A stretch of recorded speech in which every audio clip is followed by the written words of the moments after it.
Saturne Nîmes, Plus radin, plus malin. Vous présente Miroir des Sports.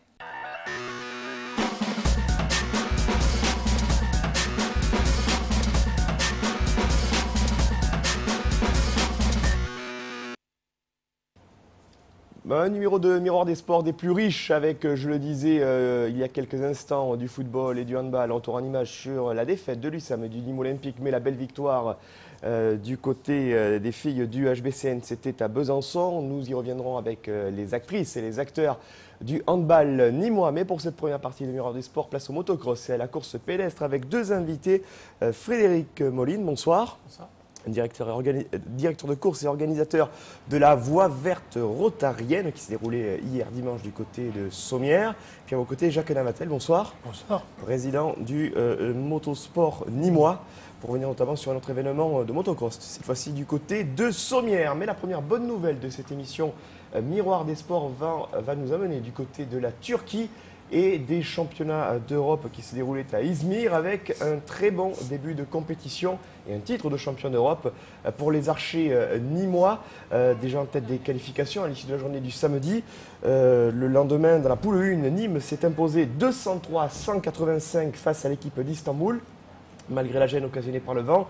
Victoire encore devant les Allemands de Zierenberg, 202-175. Victoire précieuse pour les membres de l'Arc Club de Nîmes avec un score très serré, 195-192 face aux redoutables Allemands de Blackenfelder. Puis une qualification pour les demi-finales. Match décisif pour les Nîmois, remporté 194-192 face à l'équipe turque de Izmir, qui évoluait donc à domicile. Et puis une finale française face à Torp, une équipe présentée comme l'une des bêtes noires des Nîmois en championnat. Et un vent qui a joué finalement bien des surprises aux archers doubistes avec une victoire finale pour les membres de l'Arc Club de Nîmes, 204-177, score sans appel, synonyme de titre de champion d'Europe pour les hommes de Lionel Alasio. Chez les féminines, l'équipe emmenée par Séverine Evangelisti, Mélina Toussaint et Karine Rançon s'est classée 4e. Toutes nos félicitations donc à l'Arc Club de Nîmes pour cette performance au championnat d'Europe et ce titre remporté. On le voit, messieurs, l'actualité sportive nîmoise est plutôt positive en ce début de semaine. On va commencer avec vous, Frédéric Moline, avec l'organisation de cette voie verte rotarienne. Quel bilan vous tirez de cette épreuve 2010 ? Plutôt un bilan très positif, parce que c'est la première fois qu'on passait sur un week-end. Donc c'était le 2 et 3 octobre. Donc tout l'ensemble du week-end, il y a eu 1700 coureurs. Donc, ce qui est le nouveau record, on va dire, des courses sur route dans le Gard, puisqu'on le détenait déjà depuis l'année dernière. Et puis, il y a eu de très très grosses performances, parce que l'année 2010 a été l'année de tous les records, à la fois sur le 10 km pour les hommes et les femmes, sur le semi-marathon, et bien sûr le nouveau marathon du Sud, la nouvelle course magique qui a eu lieu hier. Avec notamment la victoire dans ce marathon du Sud de Eric Agrigné. Vous teniez plus personnellement à ce qu'il participe à cette épreuve ? C'est vrai que je ne dis pas que c'est une mascotte, parce que c'est Ronnie la Tortue, notre nouvelle mascotte de la Voie verte rotarienne en 2010. Mais c'est vrai qu'Éric Agrigné, il a été champion de France par équipe de marathon. C'est un très très grand sportif dans la région, qui est super gentil, très fair-play. Et ça a été un peu une boutade. Il y a une dizaine de jours, il m'a dit « Quelle course tu veux que je fasse ?» Je lui ai dit le marathon. Il m'a dit je fais déjà la course des pompiers la veille, ok pour le marathon. Donc c'est un gars formidable. Et c'est vrai que vu son niveau, il gagne quand même le marathon en 2h44, c'est vraiment une très belle performance. Un dimanche sportif pour ce classique de la course pédestre, le semi-marathon et le marathon du Sud organisé ce week-end à Sommières. Bilan et palmarès de l'épreuve dans ce reportage signé Olivier Michel.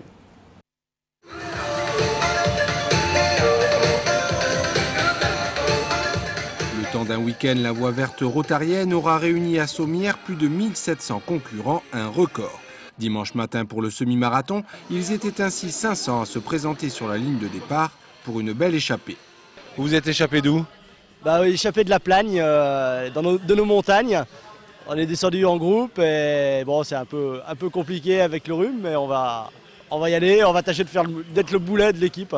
C'est une habitude ça que de se déguiser ? Non, c'est la deuxième fois. Mais on est un bon petit groupe, on attend le troisième. Surveillez-le, il sera déguisé en chef de chantier. 3, 2, 1, go ! Donné à À 9 h, le départ a comme à l'accoutumée conduit les coureurs sur la voie verte autour de Sommières. Un parcours moins roulant que prévu entre vignes et sous-bois.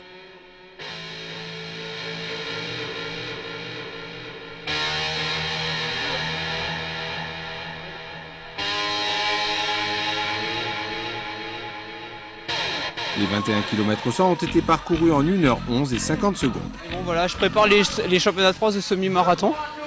Je termine ma saison parce que j'ai fait la sélection pour les championnats du monde de course de montagne. J'ai loupé l'équipe de France à une place, à 10 secondes, sur un effort de 1 h 18 à l'Aubisque dans les Pyrénées. Donc voilà, je termine ma saison sur un 1 h 18 sur un temps de semi-marathon. Chez les féminines, le record d'1 h 30 09 détenu par la Sommiéroise Corinne Denis est tombé avec 1 h 29 minutes 9 secondes et beaucoup d'amour. Et en fait, je pensais qu'il était hyper roulant, comme c'était indiqué. Et en fait, le départ, c'est pas du tout roulant. On a des faux plats montants, dans des cailloux et tout. Donc à la fin, il faut rattraper tout ça et ça redouble d'efforts et c'est très dur en fait. Vous avez le record. Ah bon? Ah ben c'est cool, super, contente, je savais pas, merci. 3, 2, 1, bon marathon du Sud! Nouveauté de l'édition 2010, le marathon a lui réuni 150 coureurs. Aligné sur la ligne de départ, le recordman du semi-marathon, Éric Agrigné, a décidé de doubler la distance. Bien lui en pris, sur ces terres sommiéroises, le capitaine des pompiers emporte la première édition. Il a parcouru les 42 km 200 en 2 h 44 minutes et 17 secondes.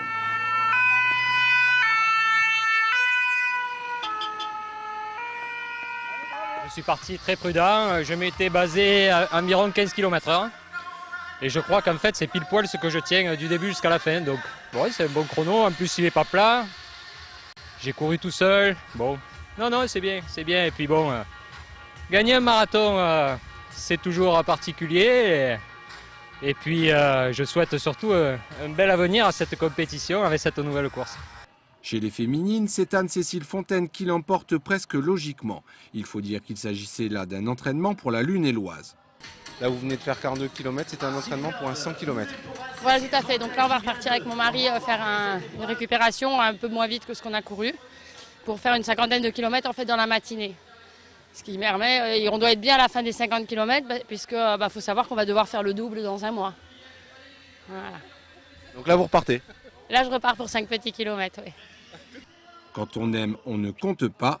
Ainsi va la vie d'une sportive, championne du monde 2010 de course sur 24 heures, de quoi relativiser le tout. Et le sourire des vainqueurs sous le soleil de Sommières. Frédéric Moline, en termes humains, que représente l'organisation d'un tel événement sportif? C'est à peu près 1 an de travail, c'est une équipe de 150 volontaires avec un comité d'organisation de 14 personnes. Entre le club du Rotary Sommières-Bonnage, Nîmes Marathon et Bateau Organisation, on est 3 entités pour l'organiser. Et c'est vrai que maintenant c'est un petit peu rodé. Mais ça demande beaucoup de temps parce que, imaginez-vous, Sommières doit y avoir un tout petit peu plus de 4000 habitants et il y a plus de 1700 coureurs qui viennent de toute la France, plus leur famille, donc c'est vraiment énorme. Justement, le succès de ce marathon aidant, est-ce que vous envisagez peut-être d'élargir le nombre de participants ou bien de rester dans ce cadre-là? On va automatiquement l'élargir. Si vous voulez, pendant l'automne, il y avait 17 marathons en France. Donc nous, c'est la première fois qu'on lançait le marathon. Donc sur les 2-3 prochaines années, le marathon va être quadruplé, voire plus.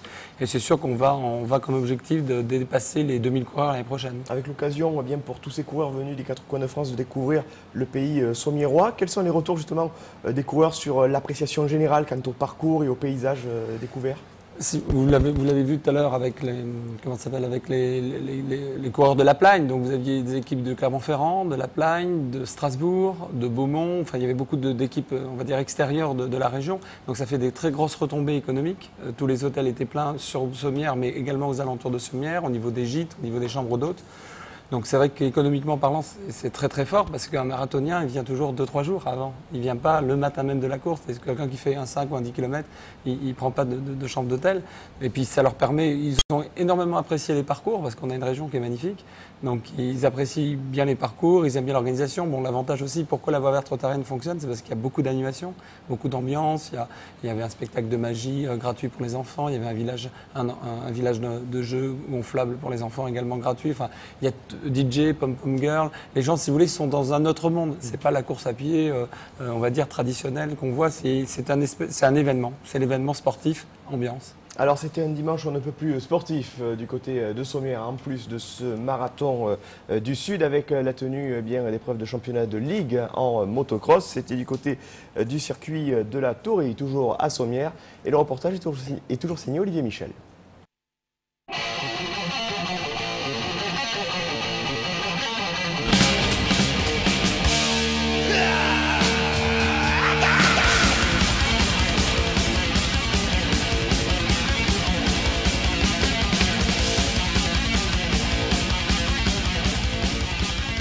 Dernière manche régionale avant la trêve hivernale pour le circuit de la Tourie.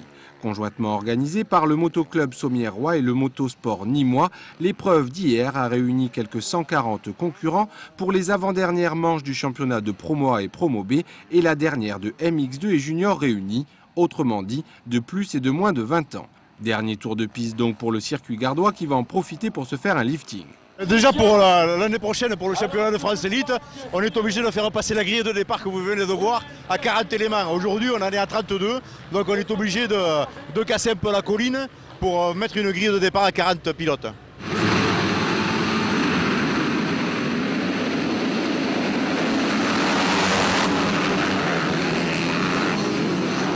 Dans la catégorie MX2, au terme de 20 minutes de course plus un tour, c'est Nicolas Cuguillère qui remporte l'épreuve, mais pas le titre de champion régional, qui revient à Jean-Patrick Andréau pour la 8e fois et qui, malgré une chute au départ, aura dominé la saison. C'est de toute façon toujours un plaisir et une satisfaction, surtout que ça n'a pas été facile, ça s'était pas encore joué jusqu'à aujourd'hui. Bon, la journée s'est pas trop mal passée et puis bon, c'est le motocross, j'ai pu gagner la première manche, je suis tombé à la seconde, j'ai terminé je sais pas à quelle place, très loin, j'ai pris un petit choc à la tête, c'est difficile mais en fait ça s'est finalement bien terminé. C'est pas un final en beauté comme vous l'auriez souhaité peut-être? En effet, j'aurais bien préféré terminer par une victoire, surtout qu'après la première manche, le titre était joué, c'était gagné, je comptais prendre plaisir en seconde manche, et puis bon, je suis tombé dès le départ, une grosse chute qui m'a bien sonné, et bon, j'ai quand même pris du plaisir après sur la moto, à remonter, je crois, jusqu'à à peu près la 10e place, quoi. Chez les juniors, c'est le beau Cyril qui gagne l'épreuve devant Johan Ribaud, qui remporte lui modestement le titre de champion régional des moins de 20 ans. Oui, ben, je me prends pas la tête, c'est que le championnat de ligue, c'est pas le championnat du monde, puis voilà quoi. Voilà, ça fait toujours plaisir de finir la saison premier, j'ai géré aujourd'hui, puis voilà. L'avenir c'est quoi pour toi la MX2? Oui, je vais faire la MX2, puis j'aimerais faire autre chose, mais les courses sont loin, puis voilà.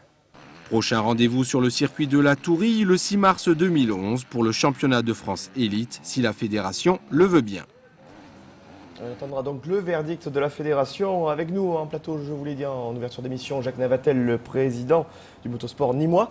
Quel regard vous portez sur l'épreuve qui s'est déroulée hier à Sommières? Pardon? Le regard que vous portez sur l'épreuve d'hier? C'était la finale du championnat de Ligue Languedoc-Roussillon. C'est une très très belle finale puisque tous les pilotes étaient enchantés du terrain, de par la préparation, de par l'organisation et les organisateurs, tous les membres bénévoles du motoclub Sommiérois et du motosport nîmois qui travaillent en association depuis 4 ans pour organiser le championnat de France élite et la finale de la Ligue Languedoc-Roussillon depuis 4 ans. Et donc tous les pilotes étaient satisfaits, les spectateurs aussi, et je pense que c'est encore à rééditer.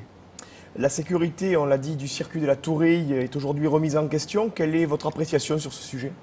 Je pense que la sécurité n'est pas remise en question en fait. C'est peut-être quelques personnes qui n'ont pas compris qu'on fait du motocross, on ne fait pas de la course sur piste goudronnée. Et je crois que le circuit de la Tourie est quand même un des plus beaux circuits de la région avec Pernay-les-Fontaines.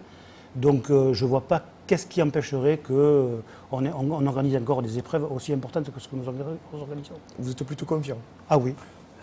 Alors en tout cas, on a interrogé le président du moto-club Sommiérois, Gérard Forner, justement quant à l'avenir de ce circuit. Je vous propose de l'écouter au micro d'Olivier Michel.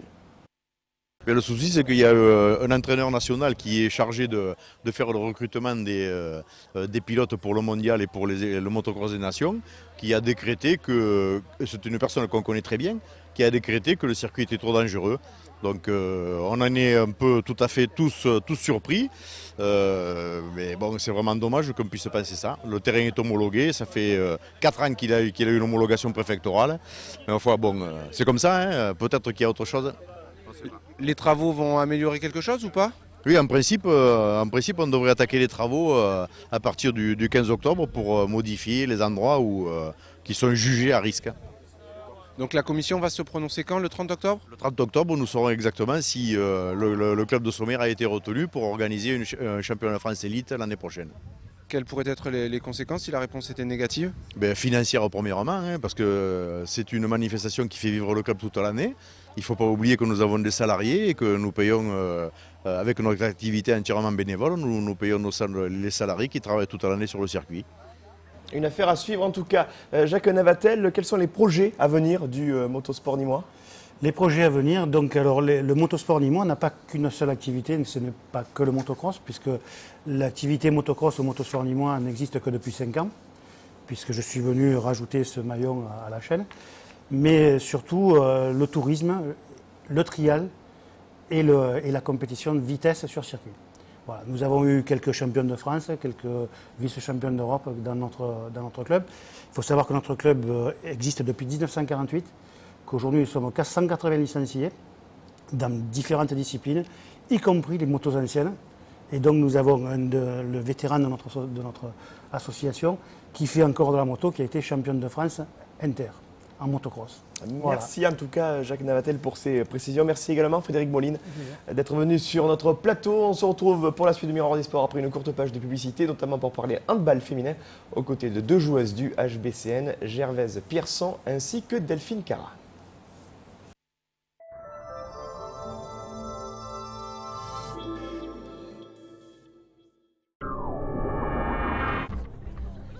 Non monsieur, vous ne pouvez pas. Désolé, vous ne pouvez pas rentrer. L'accès est interdit aux hommes ce soir. Bonsoir, madame. Faites-vous une soirée entre filles pour seulement 10 €. Le premier mardi de chaque mois, Kinépolis invite les femmes et uniquement les femmes. Au programme, des animations, un film réservé aux femmes et un cadeau surprise. Kinépolis, bien plus qu'un cinéma.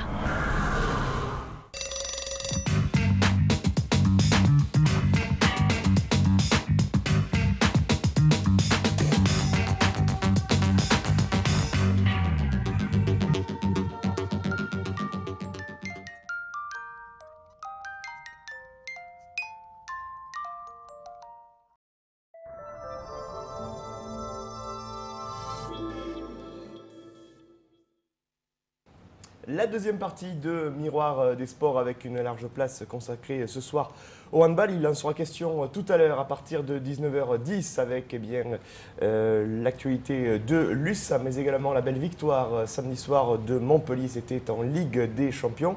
Mais avant cela, on va parler des bonnes nouvelles du côté du HBCN avec 2 invités qui nous ont rejoints pour cette deuxième partie de Miroir des Sports. Il s'agit de Gervaise Pierson. Bonsoir. Bonjour. Bonsoir.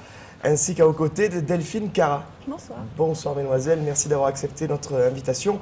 Alors de revenir sur cette belle victoire samedi soir, c'était sur le parquet de Besançon. On va ouvrir une petite page football dans cette édition de Miroir des Sports avec tout d'abord au niveau de la Ligue 1, la nouvelle défaite malheureusement pour l'AC Arles Avignon, le club arlésien qui a été très lourdement défait le week-end dernier sur sa pelouse du Parc des Sports par l'AJ Auxerre, 4-0 sur des réalisations de Traoré, de Pedretti, de Contou et de Birsa. Un succès d'Auxerre qui enfonce un petit peu plus les Arlésiens au classement. Victoire de Bordeaux 1-0. Brest est allé s'imposer à Louis II sur la pelouse de Monaco 1-0. Autre victoire à l'extérieur précieuse, celle de Lyon. 3-2 sur la pelouse en synthétique de Nancy. Victoire 3-0 de Sochaux face à Lens. Valenciennes s'impose 2-1 face au Stade Malherbe de Caen. Partage des points entre le leader Saint-Etienne et l'Olympique de Marseille. Lille a battu très nettement Montpellier 3-1 hier dimanche. Partage des points 0 partout entre le Paris Saint-Germain et l'OGC Nice. Enfin, Rennes s'est imposé hier soir 3-1 dans le cadre du dernier match de cette journée de championnat. Ce qui nous donne au niveau des classements, Rennes qui s'empare de la première place de ce classement de Ligue 1. Il devance Saint-Etienne d'1 point. 3 points d'écart ensuite avec Lille et Toulouse à 14, ainsi que pour Brest. Sochaux est 6e avec 13 points. Tir groupé entre Paris et Marseille avec 12 points, ainsi qu'avec Caen. 10e Bordeaux qui remonte petit à petit, 11 points. 10 points Valenciennes et Nice. Auxerre, Monaco, Lorient et Lyon, ainsi que Nancy à 8 points. Et 3 points d'écart avec le 19e Lens avant de fermer la marche pour l'ACR L'Avignon, dont je vous le rappelle, Farouk Hadzibedjik, l'entraîneur bosnien, a repris les rênes du club alcéiste depuis vendredi dernier, après avoir signé suite, vous le savez, au licenciement de Michel Esteban et après la période de transition assuré par notamment Jean-Louis Saez. Voilà en ce qui concerne l'actualité du football pour la Ligue 1. Du côté de la Ligue 2, vous le savez, il y avait un match de championnat vendredi soir du côté des Costières. Malheureusement pour les Crocodiles nîmois qui comptaient énormément sur leur invincibilité à domicile, tout cela s'est traduit par une défaite dans les dernières secondes du temps additionnel. C'est la deuxième fois en l'espace de 10 jours après la déconvenue face à Valenciennes qui avait arraché les prolongations là aussi dans le temps additionnel. Je vous propose de retrouver les temps forts du match de vendredi aux Costières sur ce montage signé Guillaume Butrouillet. Les images de Pierre-Paul Castilly, commentaires Claude Martos, Patrick Champ et Olivier Martinez. Ce match contre Le Mans vendredi soir aux Costières était pourtant rempli de promesses pour les Crocos. Des Crocos forts de leur série de 4 victoires à domicile en Ligue 2 cette année, qui attaquaient bien la première mi-temps. Des efforts payants, puisqu'à la 11e minute, Davidas ouvrait le score sur une remise de Gigliotti. Oui, Gigliotti encore, c'est pas fini, la frappe. Instantané. Quel but, superbe but de Davidas. Quel but, quelle frappe du pied gauche. C'est Davidas et une frappe à la Bastos avec un pied gauche fabuleux et une lucarne magnifique, Claude. Mais quand on domine au football, il faut marquer certes, mais il faut surtout marquer à nouveau. Et les Nîmois n'ont pas réussi le chaos. Au contraire, ce sont les Monceaux qui réduisaient les efforts nîmois à néant en égalisant à la 40e minute par Elstadt. Attention, Stosic passe à travers. Il y a un décalage de fait par balle. Balle qui sort. But. Eh oui, égalisation du Mans. C'est presque fini, mais toujours un gain. Des Monceaux inspirés qui réalisaient le hold-up parfait en scellant leur victoire à la toute dernière minute par Diaye. Attention là, à ce ballon. Pas maintenant, messieurs. Et si. Oh là là là là là, but. Voilà le hold-up. Hold-up. Oh là là. Ah, ça c'est la première défaite des Nîmois au Costières. La fin d'une série et des leçons à tirer. Ouais. C'est terminé. Ouais. On perd égalité sur blessure et en plus on perd la rencontre. Première défaite au Costières. Première défaite au Costières des Nîmois. Première défaite en effet au Costières pour le Nîmes Olympique. Une défaite riche en enseignements, en tout cas pour la défense qui a à 2 reprises été prise à défaut par l'attaque Mancel. En tout cas, le coach Jean-Michel Cavalli expliquait les motifs de celle-ci, mais aussi les motifs de satisfaction après la belle domination des Nîmois tout au long des 35 premières minutes de cette rencontre. Réaction également du coach Manceau, Arnaud Cormier. Je vous propose de les écouter. Si vous voulez bien, je voudrais commencer par féliciter mon staff qui a géré la semaine en mon absence du fait de la formation et qui ont bien préparé ce match. Ensuite, féliciter les joueurs qui sont revenus dans cette partie après être très mal rentrés dedans et qui ont fait preuve de caractère pour inverser une tendance sur ce match comme malheureusement on l'a parfois subi. Et ce soir, ils ont fait preuve de caractère, notamment sur la deuxième mi-temps, pour rester bien dans le match, rester lucide et réussir à arracher cette victoire sur la fin de match. Donc, je pense qu'on a dominé l'adversaire. On a fait surtout une très très grosse première mi-temps où on avait fait l'essentiel. Et puis dans la bonne passe que nous avons eue pendant 40 minutes, on a eu la possibilité de tuer le match et puis malheureusement c'est passé de très peu à côté. Après à partir de là, ils égalisent juste avant la mi-temps et c'est sûr que c'est compliqué quand on a fait tant d'efforts contre Valenciennes et contre Sedan pour ces 2 matchs, de rentrer à la mi-temps 1-1 alors que c'était immérité. Donc on a fait une seconde mi-temps correcte où on a essayé de faire front, parce qu'en face de nous, nous avions aussi une équipe qui ne voulait rien lâcher. Mais on a quand même les deux balles de but, on les a pour peut-être marquer ce but-là.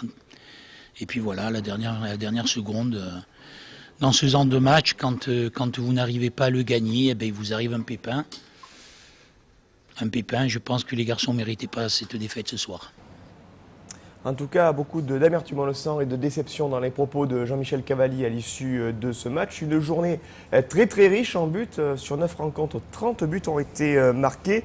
Ce dont vous allez voir sur le panneau de résultats qui a confirmé son statut de meilleure attaque de ce championnat de Ligue 2. Et Le Mans qui a également confirmé ses qualités de marqueur décisif dans le Money Time, dans le temps additionnel. Ce n'est pas la première fois que les hommes de Arnaud Cormier s'imposent de la sorte dans le temps additionnel. 3-2 victoire de Nantes sur la pelouse de François Coty à Ajaccio, 2-0 victoire d'Angers sur Laval, partage des points un peu partout entre Boulogne-sur-Mer et Le Havre, 2-0 Châteauroux s'impose la Berrichonne devant le Stade de Reims, 3 buts partout entre Clermont Foot et Évian avec un beau but de Nicolas Baillot, l'ancien Croco. 3 s'impose sur la pelouse de Dijon 1-0. Vannes s'impose sur la pelouse de Grenoble malgré un pénalty de Jean-Jacques Mandrecki, l'ancien Nîmois, 2-1. 2-1 donc victoire du Mans à Nîmes et carton de Sedan face à Istres, 5-1. Les Istriens qui seront les prochains adversaires du Nîmes Olympique, alors que ce soir, Tours rencontrera Metz dans le cadre de la dernière partie de cette journée de Ligue 2. Au niveau du classement, on retrouve donc en tête 3. Et ce en attendant bien que Tours joue son match ce soir contre Metz. Évian, Thonon-Gaillard, ex-Croix de Savoie, glisse à la 4e place avec 15 points à l'instar de Châteauroux. Poule d'équipe à 14 entre Nantes et Le Havre. À 13 points, Boulogne, Le Mans, Vannes, Angers à 12. Dijon, 11 points. Nîmes glisse à la 13e place avec 10 points à l'instar d'Ajaccio et de Clermont Foot. Avec 3 points d'avance sur le premier relégable. Reims ferme la marche, Metz et Grenoble. Voilà en ce qui concerne cette journée de foot de Ligue 2. Place au handball. Allez, avec le panneau des résultats de la journée 2 D1 féminine. 4e journée, c'était samedi soir, avec au niveau de ces résultats, vous le découvrez ici, la victoire de Fleury sur Cergy-Pontoise 33-28. Toulon s'impose à Dijon 28-20. 29-24 victoire d'Arvor sur Mios-Biganos. Victoire donc du HBCN sur le parquet de Besançon 30-26. Et puis hier dimanche, Le Havre s'est imposé face à Metz 30-27. Avec nos invités Gervais Pierson et Delphine Cara. On l'a dit, Delphine, victoire finale pour le HBCN, mais finalement le profil de la partie et l'évolution du score ont été assez indécis jusqu'au bout. Ouais, on a eu un peu du mal à rentrer dans la partie pendant toute la première mi-temps et les 10 premières minutes de la deuxième mi-temps, mais on a fini un peu par se réveiller les 20 dernières et à creuser l'écart en l'espace de 10 minutes. Quels ont été les principaux problèmes posés par cette équipe de Besançon ? Elles ont eu une bonne défense, surtout sur la première mi-temps où elles avaient une défense assez haute qui nous a vraiment beaucoup gênés, qu'on n'arrivait pas trop à trouver de solution. Donc voilà, en deuxième mi-temps, elles se sont aplaties un peu plus et on a commencé à trouver plus de solutions de tir et à marquer plus de buts. Au cours de la partie, ouais. Il y a aussi eu des exclusions temporaires, notamment pour Lenka Kizukanova et Sophie Arbrecht. Ça vous a aussi desservi, on imagine? Oui, c'est sûr, mais bon, ça fait partie du jeu. Hein, donc on en a eu quelques-uns, enfin on a eu plusieurs 2 minutes, mais je crois que Besançon aussi en ont eu. Donc je pense que ça ne s'est pas vraiment joué là-dessus. Voilà. Comment vous avez vécu ce match de votre côté, Gervais? C'est vrai que la première mi-temps, à la mi-temps, il y a 16-13 pour Besançon, je crois. On venait pour gagner et quand on voit le résultat à la mi-temps, on est un peu inquiet. Surtout quand on voit la configuration de la première mi-temps, comme a dit Delphine, avec une défense de Besançon très agressive qui mettait en échec beaucoup de nos attaques et une bonne gardienne à Besançon derrière. Mais bon, malgré ça, on sait à la mi-temps qu'on est capable de faire mieux et que si on se serre les coudes et si on joue ensemble, on arrivera à inverser la tendance et c'est ce qu'on a fait en deuxième mi-temps. Alors c'était le cas à la mi-temps, il y avait 16-13, moins 3 donc en défaveur du HBCN, mais on le voit, tout peut aller très très vite en handball et la manière avec laquelle votre équipe a fini le match vous a prouvé que vous aviez les ressources nécessaires pour inverser cette rencontre. Oui, c'est ça, on avait les ressources nécessaires, d'autant que Besançon, je pense que Besançon s'est beaucoup fatigué avec sa défense de première mi-temps. Ils n'avaient pas beaucoup de rotation, nous on avait plus de physique, il nous en restait plus. Et on a très vite inversé la tendance, c'est-à-dire qu'on est passé de -5 à +5, c'est-à-dire 10 buts de plus en l'espace de 10 minutes. Et donc là, je pense qu'une fois qu'on les a fait ça, psychologiquement, elles ne pouvaient plus revenir. Alors justement, vous parlez de 10 buts, on est quasiment proche de ces 10 buts pour Lenka Kizukanova qui a inscrit 9 buts sur les 30 réalisations nimoises. Ça fait presque un but sur 3. Quel est son impact justement dans le jeu du HBCN depuis son arrivée? C'est une tireuse, hein, donc elle est arrière gauche, c'est un peu ce qu'on lui demande de faire, de tirer, parce qu'elle a un bras très puissant. Et puis bon là, elle a fait surtout un super match d'attaque, et puis elle a marqué les pénaltys qui étaient très très importants, donc voilà, chapeau quoi. Vous concernant Delphine, vous avez, je crois, inscrit 2 buts. Ouais, 2 buts, ouais. Non, voilà, c'est pas beaucoup, mais ça suffit puisqu'on a gagné. Donc le plus important, c'est la victoire. Hein. Après, individuellement parlant, c'est moins important, on va dire. Alors on l'a dit, l'important pour le HBCN lorsque l'équipe était menée au score, c'était d'inverser la tendance, de marquer un grand nombre de buts pour bien creuser l'écart face à cette équipe de Besançon. La dynamique a été enclenchée finalement. À quoi on peut l'attribuer cette dynamique? Est-ce que ça a été finalement beaucoup plus de réussite sur les comptes enchaînés, plus d'arrêts de la part des gardiennes de but, que ce soit vous, Gervaise ou Katharina Bralo? Comment on peut l'expliquer? Je pense qu'on s'est vraiment réveillé, quoi. On a eu un peu plus d'orgueil. On a commencé à défendre beaucoup mieux. Dans les buts, pareil, Cathy a commencé à faire pas mal d'arrêts. En fait, je pense que c'est l'équipe qui s'est ressoudée, regroupée, voilà, le banc qui encourageait, et forcément la défense plus mobilisée, plus puissante. C'est plus facile pour les gardiens quand il y a une très bonne défense. On récupère des balles, on a des balles faciles, où on marque des buts faciles sur contre-attaque. Et une fois que la machine est lancée, voilà, ça a déroulé. Alors, on l'a dit lors de l'une des émissions de rentrée en compagnie du président Olivier Gébelin et du coach Manuela Haïli. Vous faites partie des nouvelles recrues, Gervaise, au sein de cette équipe nimoise. Comment vous êtes-vous intégré à celle-ci? Nîmes, c'est quand même une équipe que je connais depuis quelques années, puisque j'ai joué 3 ans à Bouillargues, donc c'était pas très loin. Donc je connaissais les joueuses, je connaissais Delphine, je connaissais beaucoup de gens dans le staff ou tout ce qui entoure le club. Il y avait une vraie envie de revenir dans le Gard? Une envie de jouer à Nîmes, oui. Il y avait une vraie envie de jouer à Nîmes, oui. C'est un club qui m'attire depuis longtemps et bon bah là j'ai eu une chance, je l'ai saisie. Alors Manuela Haïli dit de vous que vous possédez un grand potentiel. Quels objectifs personnels vous êtes-vous fixés cette saison? Eh ben, c'est simple. Je pense que cette saison, Nîmes fait partie des 5 on peut dire, grands clubs qui prétendent à des résultats. Et j'aimerais bien être à l'image du club et être au niveau et apporter tout ce qu'ils pourront attendre de moi. Bonne entente également avec Katharina Bralo, l'autre gardienne de but qui est arrivée cet été au club? Très bonne entente. Comme elle ne parle pas français, ça me fait bien pratiquer mon anglais. Mais pas de souci. Franchement, on travaille bien ensemble. C'est parfait pour le moment. Et en termes de temps de jeu, vous vous y retrouvez là, vous avez joué je crois un quart d'heure lors de cette partie. Ça se passe comment finalement le turnover entre les gardiennes de but? Eh bien, ça dépend en fait, ça dépend déjà du choix de l'entraîneur et ça dépend aussi des résultats sur le terrain. Par exemple, le premier match où on a été joué à Metz, elle a joué 1 heure, elle a fait un excellent match, il n'y a rien à dire, si elle fait son travail, il n'y a pas de souci. Après, le match contre ici, c'est moi qui ai joué 1 heure, là pareil, je pense avoir fait mon travail puisqu'on a gagné. Donc voilà, c'est si on est performante, on reste, si on a un petit peu une baisse de régime, on change pour voir, quoi. Mais bon, de toute façon, l'objectif, ce qui compte, c'est la victoire. Donc après, Pour vous Delphine, toujours de bonnes sensations sur l'aile gauche? Oui, ça va.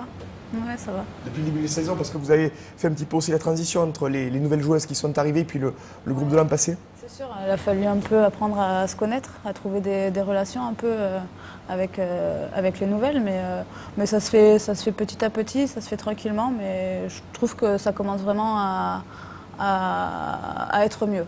Ouais. Allez, on va jeter un coup d'œil, mesdemoiselles, sur le classement après cette 4e journée de D1 féminine avec la première place partagée à 10 points entre 4 équipes. C'est le goal average qui vous différencie. Arvor, Metz, Nîmes et Toulon. 5e place pour Fleury à 8 points. 6e Le Havre, 7 points.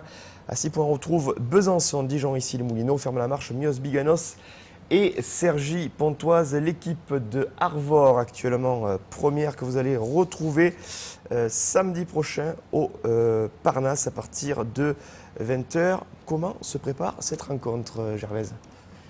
C'est une rencontre comme je les aime, ça va être chaud bouillant. Et il n'y a pas non plus 36 solutions. Si on veut rester dans la tête du classement, il faut gagner. Et pour ça, il va falloir s'entraîner dur cette semaine. Voilà. Pour vous, Delphine, Arvor, c'est synonyme de... Ça va pas être facile. Il y a eu des bons souvenirs contre Arvor, des un peu moins bons. Mais on va faire en sorte que ça se passe bien ce week-end. En tout cas, on sera tous derrière le HBCN à partir de 20h samedi soir au Parnasse, Nîmes, Arvor pour le compte de la 5e journée de D1 féminine. Merci beaucoup, mesdemoiselles, d'avoir été avec nous ce soir. Bon vent au HBCN et aux autres joueuses de Manuel Aili. On se retrouve après une courte page de publicité, cette fois-ci avec les garçons de l'USAM pour évoquer la courte défaite face à Nantes le week-end dernier, mais également la préparation de la prochaine journée et la belle victoire des Montpellierins en Champions League.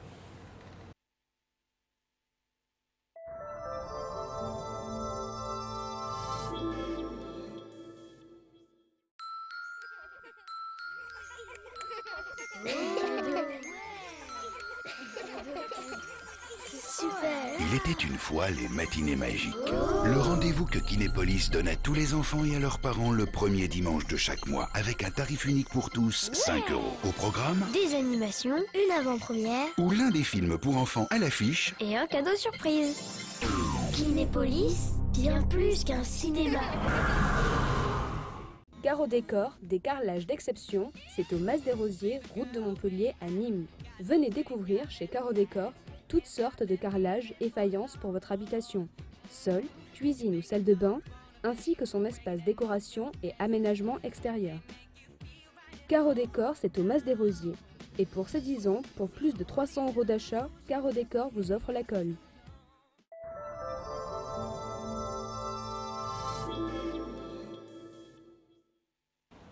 La dernière partie de Miroir des Sports avec comme invité ce soir un nouvel invité handball. Cette fois-ci, cela concerne la D1 masculine. Nous avons le plaisir de recevoir sur notre plateau ce soir Jean-Philippe Ahon. Bonsoir. Bonsoir. Vous êtes ailier gauche au sein de cette équipe. C'est ça, ouais. De l'USAM. On va revenir sur la soirée de samedi au Parnasse. Soirée indécise et finalement malheureusement qui s'est traduite par une défaite de votre équipe. Ouais, une défaite un peu douloureuse parce que je crois qu'on avait fait un bon match, donc dans un contexte un peu difficile puisqu'on a pas mal de blessés et malgré tout les jeunes joueurs qui ont joué ont tenu leur rang et ça se joue effectivement sur la fin, donc c'est un peu difficile mais on verra la suite. L'espoir demeure, c'est le plus important. L'espoir demeure, ouais. Allez, on va, avant d'aborder justement le résumé de cette rencontre entre l'USAM et Nantes samedi soir au Parnasse, on va revenir sur les résultats de la journée numéro 4, 4e journée de Fédéral 2, poule 5 en rugby, avec une défaite pour le RCNG sur la pelouse de Saverdun. 22-13, Thuir s'impose 20-9 face à Sigean pour la nouvelle. Victoire de Gimont sur la pelouse de Vendre, l'Espignan 13-8. Large victoire de Céré 44-12 face à Saint-Sulpice. Agde s'impose 30-6 face à Mazamet. L'entente catalane s'impose 14-9 sur la pelouse de Lambès. Au classement, les Nîmois du RCNG glissent à la 7e place avec un total de 9 points. La première place est détenue par les Cérétans avec un total de 17 points. Voilà en ce qui concerne le rugby. Alors on l'a dit, avec notre invité Jean-Philippe Ahon. Il y avait du monde samedi soir du côté du Parnasse avec une constante, Jean-Philippe, c'est que le public est toujours présent pour soutenir l'USAM. On sent qu'il y a une grande force autour du handball. Ben oui, je crois que la ville de Nîmes vibre bon, pour le foot, mais également pour le handball. Et c'est vrai que dès qu'il y a des résultats, on sent que les gens viennent. On l'a vu pour les filles quand elles ont gagné la Coupe d'Europe. Et nous également, malgré nos résultats du début de saison, il y a toujours un noyau dur qui vient nous suivre. Et c'est vrai que ça nous motive parce qu'on sent que malgré tout, on est soutenu et donc on ne fait pas ça pour rien. Exactement. Et l'ambiance, vous allez le voir sur ces images d'Olivier Michel, était bel et bien présente. Les efforts des joueurs de Laurent Puisségur ont été bien réels. Vous allez vous en rendre compte, ils ont été mal payés au final. Je vous propose ce résumé sur un montage de Valérian Lanza.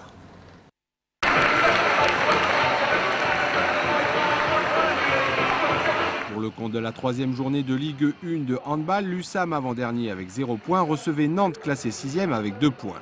Une équipe de l'USAM amputée par l'absence de Junillon et Nedovic. Laurent Puisségur a donc fait appel à la relève de l'USAM. Une jeunesse qui n'a pas démérité en collant au score sur toute la première mi-temps.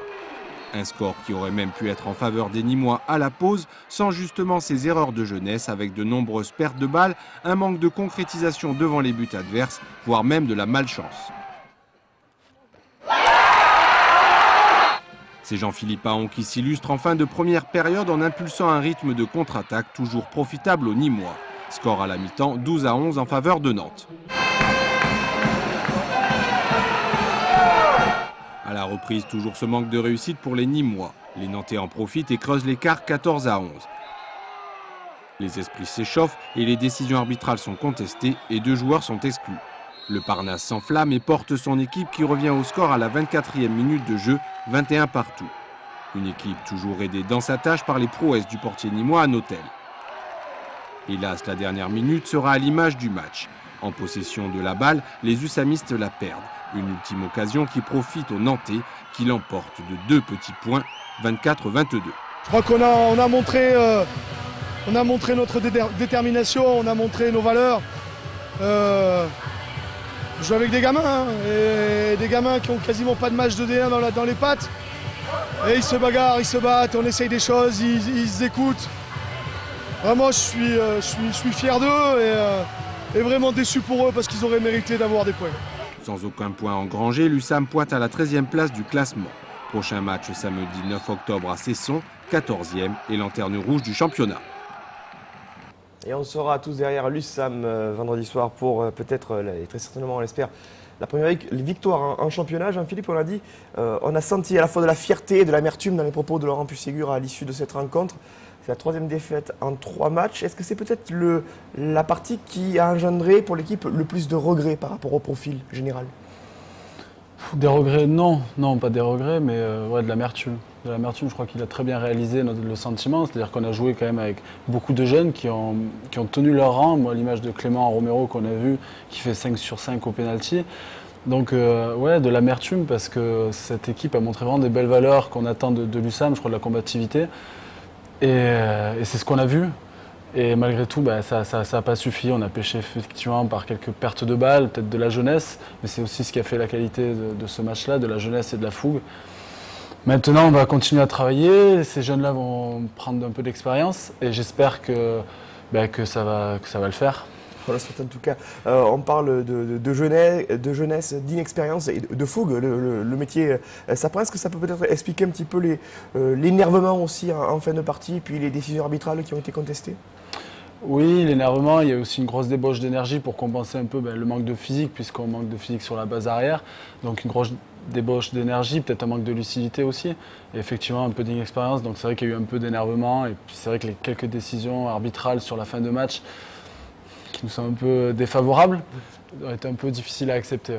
Alors vous avez parlé du rendement de Clément Romero avec ses 5 buts inscrits. Vous concernant, c'est du 50%, 3 buts sur 6 tirs. Vous êtes plutôt satisfait de votre partie? Non, 50% c'est pas très bon pour un ailier. Non, je ne suis pas satisfait du tout. Non, il faut se rapprocher plutôt du 100% ou au moins du 80% pour un ailier. Donc non, là, pour moi, ce n'était pas un très bon match à la finition. Dans votre secteur de jeu, vous avez eu des adversaires qui vous ont posé plus particulièrement problème? Oui, non, ce qui m'a posé problème, c'était de ne pas pouvoir trop m'entraîner cette semaine par rapport à un petit problème au pied. Donc peut-être retrouver le rythme un petit peu. Mais bon, comme je vous dis, on avait tellement de blessés que c'était nécessaire que je puisse tenir ma place. Et donc voilà, je pense que c'est surtout ça, un peu le manque de rythme. Allez, on va enchaîner avec le panneau de résultats de cette 3e journée de D1 masculine avec le rappel des différents scores. Une journée qui avait débuté mercredi soir à Montpellier avec la victoire du leader face à Tremblay en France 34-20. Jeudi, Chambéry s'était imposé face à Toulouse 31-21. Vendredi soir, c'était une victoire à l'extérieur, celle de Dijon sur le parquet de Saint-Cyr 33-27.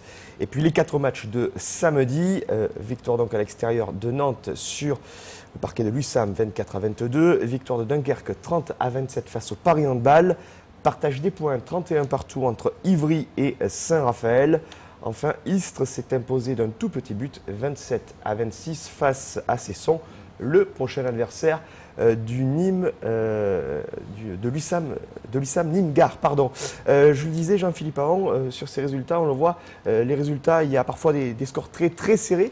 Quelle est votre appréciation sur le niveau général de ce début de championnat ?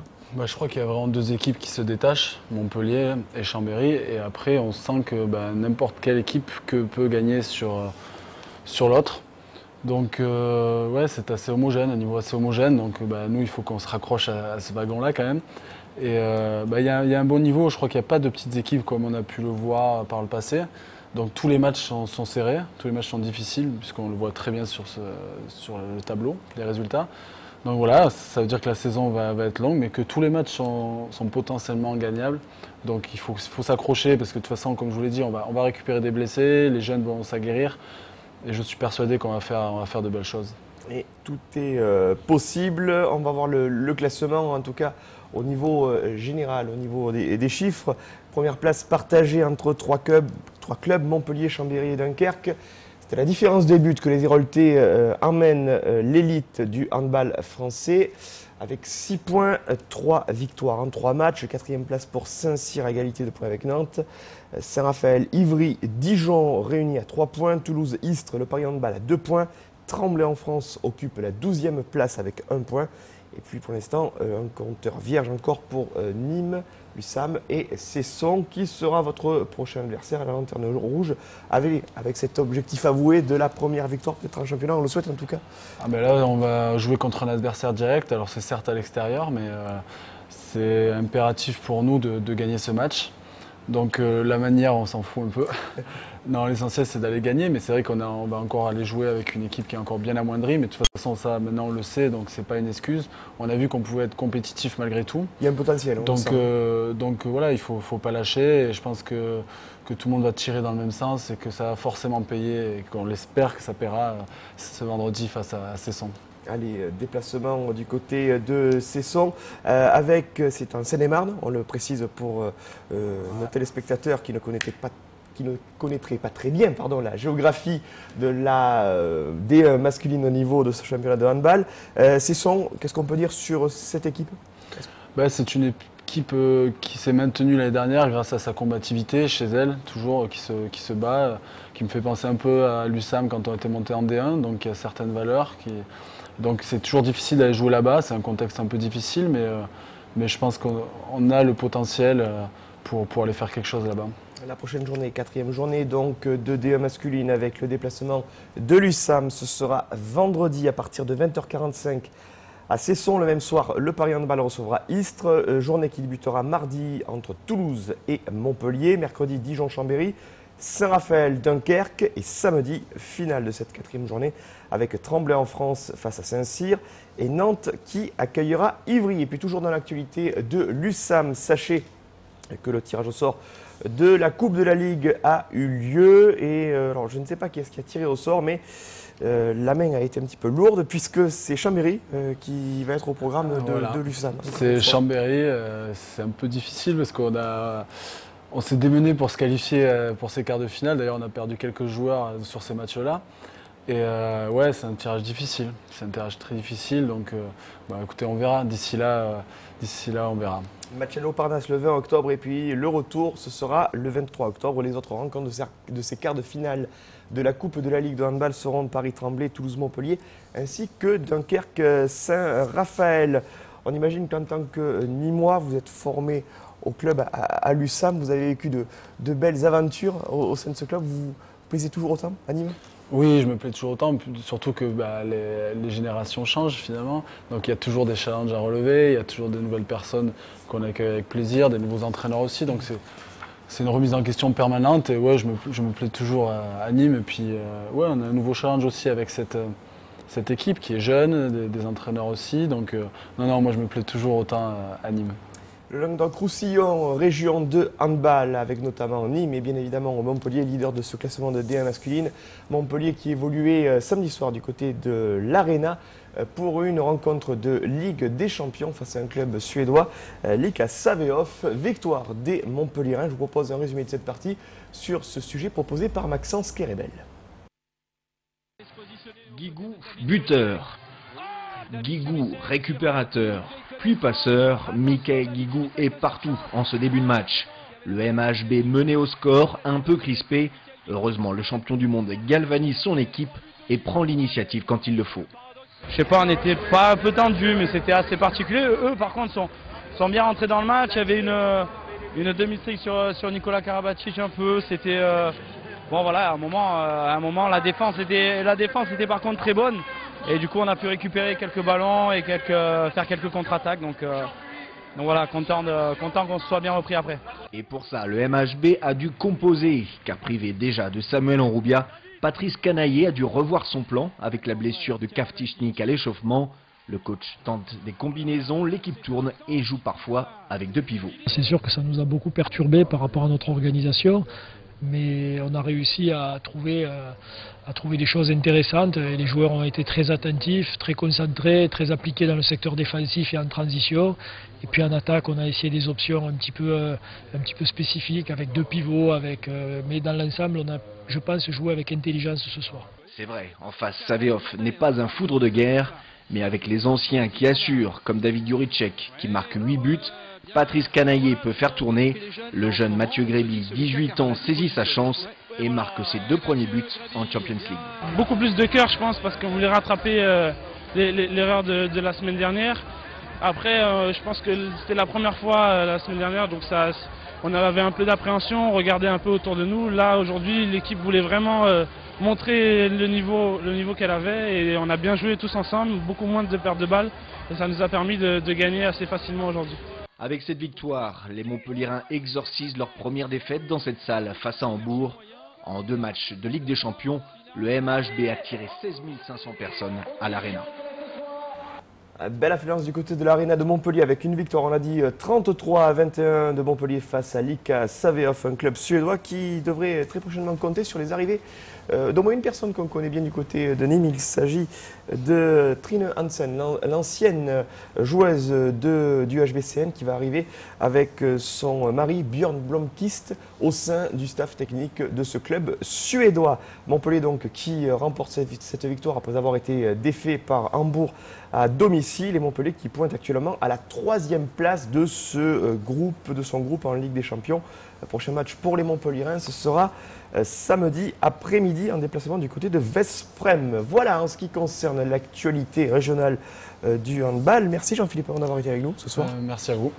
Bon vent en tout cas pour ce déplacement du côté de Cesson. Ouais, merci. Et toute l'équipe de la rédaction de Télémiroir, l'équipe de sport sera avec vous pour rendre compte, on l'espère, de la première victoire de l'USAM. On l'espère aussi. Voilà, c'est la fin de cette édition de Miroir des Sports. Merci d'avoir suivi. Dans quelques instants, la météo et l'édition de 19h30 qui vous est présentée par Franck Chassagnon.